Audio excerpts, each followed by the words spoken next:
With all our preparation already taken care of, it's now time just to set the project up. From the dashboard, it's Create Projects, and then click on Create Blog Projects. First thing we're going to do is give the project a name. Again, the name's only relevant to you, so you can use whatever you want to describe it.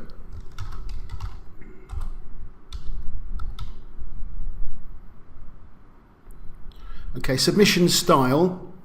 You can set this to post by amounts per project, amounts per account per day, or per account per week.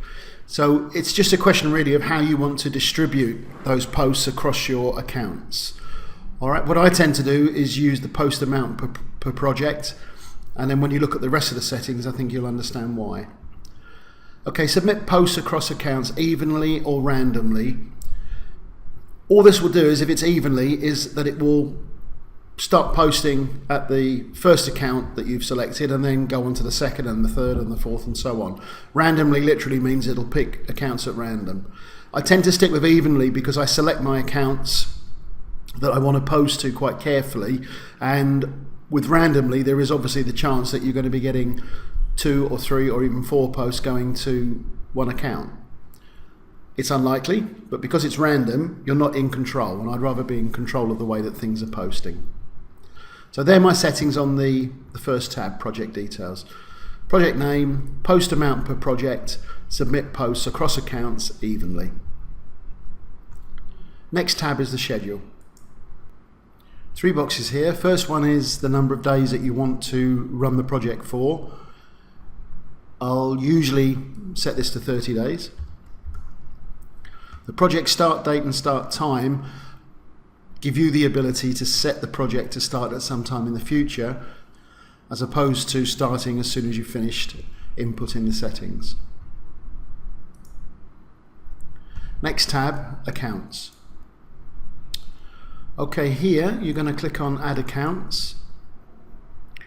Now, rather than choose account by account, because we're using quite high volume, I tend to select by network. I have niche specific networks, so I have a generic news related niche. I have my own individual ones here for clients and for our own sites. Okay, any new accounts that we make go into the new to warm up category, so that we know we've got to do the introduction and warm up posts on that one. I'll do a separate tutorial on how we warm up our accounts. And then I split these down into do follow and no follow. I try at the selection stage when we're creating the accounts to avoid the no follow accounts. I do have a small category batch of probably about 500-600 that we use just to mix things up. But generally I don't want to be wasting my time and effort on the no follow accounts. These category here is do follow, but the home page, they don't have a home page set up. So what that means is that on some of these accounts, all these ones we use down here, they'll have between 10 and unlimited posts on the front page. So that means that we can send links to the front page to build the authority of the front page of the Web 2 property. And it also means we can send them to the actual post page as well. On these ones, there is no post page, no home page, sorry, as such. So we're sending links to these to boost the post pages. Okay, these are do follow accounts that we've set up that are in the warm-up process. So the page authority on these hasn't grown yet. They'll still be in the sort of 1 to 10 category. We build tiers, a second tier of FCS to these ones to boost it, and we also then build GSA to that tier again to boost these up. Once a month we'll drop these into Scrapebox, check the page authority on these. Once the page authority is above 20, it will then get distributed out to the niche categories. Okay, and again here, these are just where we have some of the accounts that we created that are quite old now, probably 1 year plus, but they have text links only, and this one has the no follow links, and we have them there so we can use them to mix things up if we need to or want to. Okay, so generally I'm choosing accounts by category, not by individual account, because of the number of accounts that we're working with. And then I would normally, as I say, pick the category from my T1 my tier 1 categories down here, and then that would be dependent upon the niche that we were looking to support. So here I'm just going to take the generic one to set this one up for now. Okay, and then once we've selected the account category, we click on choose to progress. And that's telling me that I've got 115 accounts selected, which is roughly what we keep in each niche category. We post about 100 tier 1 links on a project, so that the extra 15 just gives me a bit of leeway. This one, activate guaranteed posting. What this means is that if FCS tries to make the 115 accounts post to these accounts here, but let's say 10 of them have died and they've dropped out, it would then, if this is ticked, go off and try and find other accounts to post to.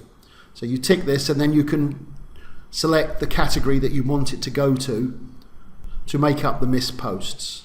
So then I would use something like the no follow-up or text links here, just to give us a bit of diversity. There's not going to be a lot there, but again, it will just mix things up.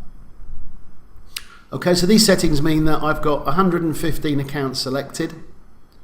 If any of these accounts have died, then FCS is going to go and have a look in my no follow category to make up any of the missed posts.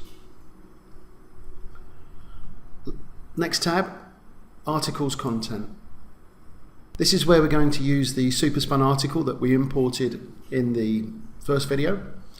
And this also will dictate actually how many posts we make. So I'm going to click on Add Articles. Okay, we're going to select the test article. Now, if you click Submit to All, then it's going to submit to all 115. If you leave that unticked, you can dictate here. So if I only wanted 50 post to be made on the project, then that's what I would enter in there. Most of the time, because I've selected the 115, it means I'm doing a tier 1 project, so we're looking for at least a minimum of 100 posts, so I would just click on submit to all for that.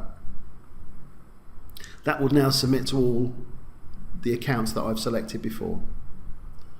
Once you're happy with that, click choose. Okay, so we've got 115 articles selected, going to 115 accounts. That's fine, that's exactly what we want. Just to run you through these other options up here, I don't use these at all because I want to keep control of the quality, and I find that by using our Spun Articles, that's the best way to do it. Here you can drop a one-off spun article into the fields. Then you've got the auto content syndication. Then you've got the auto gen content, where it will go out and scrape stuff for you. You can upload articles. You can use Article Builder if you have a subscription for that with the API details entered. You can pull content from RSS feeds. This can be quite good for syndicating your own PBN content. We have used it for that. Again, I'll run another video tutorial for that. And then you've also got access to Content Machine if you use that. So back to my saved articles, 115 articles selected, going to 115 accounts over 30 days. So what that will do is work out the post rate for me, so I can control the post rate by using the number of accounts and the schedule. Okay, that's the top half taken care of there. Linking tab, the first one on the bottom half of the project screen, is one that we can bypass. We do not use the FCS linking procedures, as they tend to drop the links randomly into the middle of sentences or paragraphs, and it just affects the readability to the extent that I feel that it would jeopardize any human moderation of the posts. So quite simply, linking first tab, you can just leave none clicked and move on to the next tab. Next tab is the images and videos. I select both. FCS will work out which of the Web 2 properties will accept videos or images or not. So by selecting both like that, that's fine. Use own images. I've gone back to using the FCS images. We used to scrape our own, but the quality and the randomness of the images selected now seems to be fine. So all I'm going to do there is enter in the keywords for whatever topic, whatever niche it is that we're looking for. So it really doesn't matter what I put in here. It can be 4 or 5 keywords, which is what I would normally use. These keywords are then used by FCS to go off and select the images to be added to the posts. Okay, down here, amount per article, I leave that at 1 to 1. Alignment, I tend to leave on random, but again, it doesn't matter. I can choose one of these just to chop things up. But positioning is important. What I like to have is the images at the top of the post. So the post will open, the image will be there, then the article will follow. For videos, I'm going to do exactly the same thing. I just copy the same keywords that I've used at the top. Amount per article, again, I leave at 1, so from 1 to 1. You can vary this up if you want more videos or images added to your articles, but I'm quite happy with that. Positioning on the videos, I have just bottom. So what I want again is the post to open, image at the top, article content, then a video at the bottom.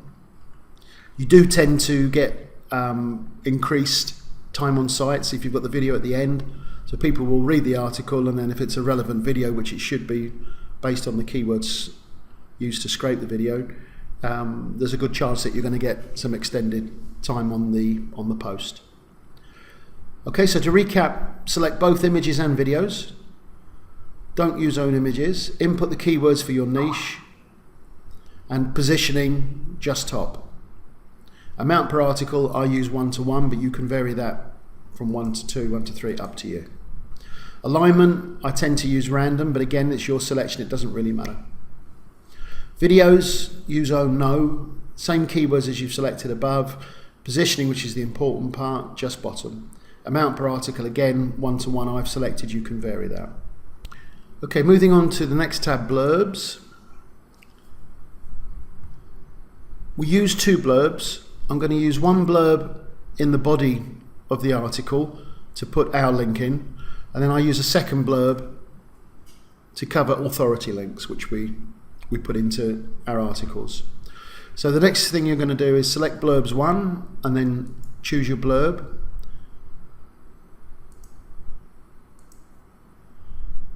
Okay, this is the blurb that we made up earlier. Okay, positioning is important here. I don't want it to go in randomly. I want it to go between the paragraphs and the bottom. Each of the blurbs, which we created in the first video, gives us a complete paragraph or sentence. So it can stand on its own in between the paragraphs. And because of the way that we created the blurbs to have the keywords, the topical keywords, it reads well and it blends in well, which we looked at before when we looked at the examples. So that's how we set that up. Blurbs 1, choose your blurb between paragraphs and bottom for positioning. For the authority, again, blurbs 2 selected, just go in and pick up an authority set that you've already put together. And positioning on the authority blurbs, I always put at the bottom, so that'll be the last thing that's read. Okay, so blurbs. Blurbs 1, choose your blurb between paragraphs and bottom for positioning. This will be your main link. Blurbs 2, which is the authority link out, choose your authority set. Again, I'll do a separate video on how we put the authority sets together. Positioning, just bottom. Okay, that's all the settings that we use. I don't use the translate and I don't use the masher or spinner because we've already created our own super spun article. So now that we've done all of that, all that we need to do is click on Save Project. Project added successfully. That completes how we set up our projects on FCS Networker using Super Spun Article. Any questions, any queries, just contact me and I'll do my best to answer anything that you may need to know.